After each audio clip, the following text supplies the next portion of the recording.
Imagine it's 9 a.m. on a Tuesday. You pick up your phone and find a text from HR.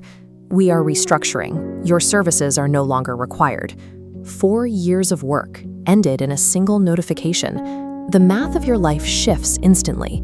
The car payment due next week, the kids' school fees, the grocery budget lasting through Saturday.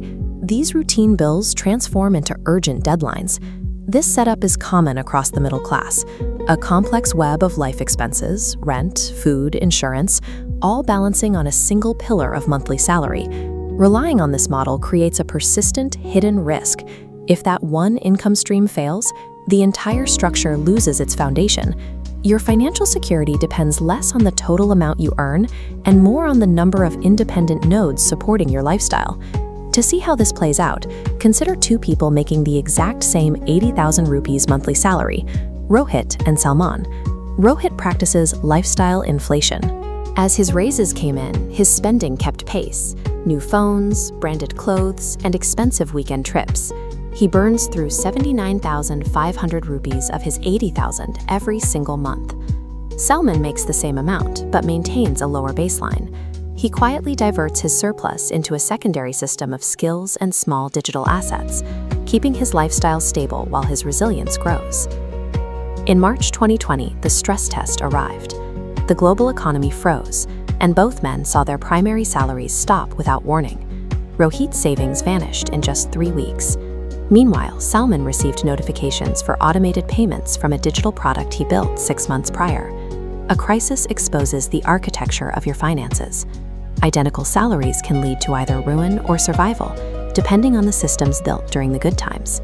Building resilience starts with knowing your minimum survival cost. Most people guess this number and underestimate it by 20 or 30% once subscriptions and minor recurring costs are added up. Slice your 80,000 rupee income to a strict 35,000 rupee baseline. This builds a 6-month reserve vault covering your needs rather than random investments. When your salary increases, apply the 50% rule. Half of your raise goes to defense, the remaining half expands your lifestyle.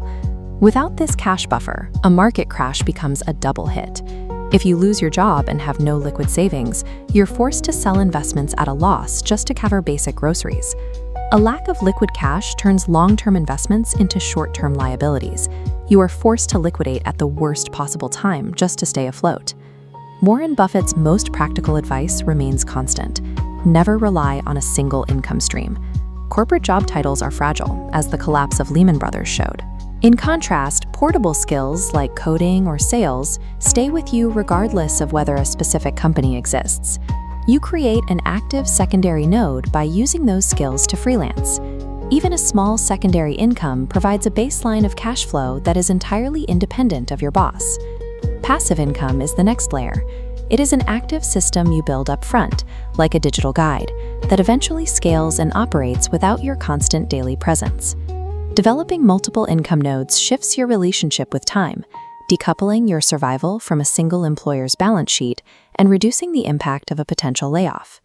The difference between Rohit and Salman wasn't luck, it was a shift in identity.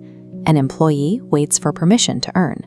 A value creator operates like a sovereign business, viewing an employer simply as a major client rather than their sole source of security.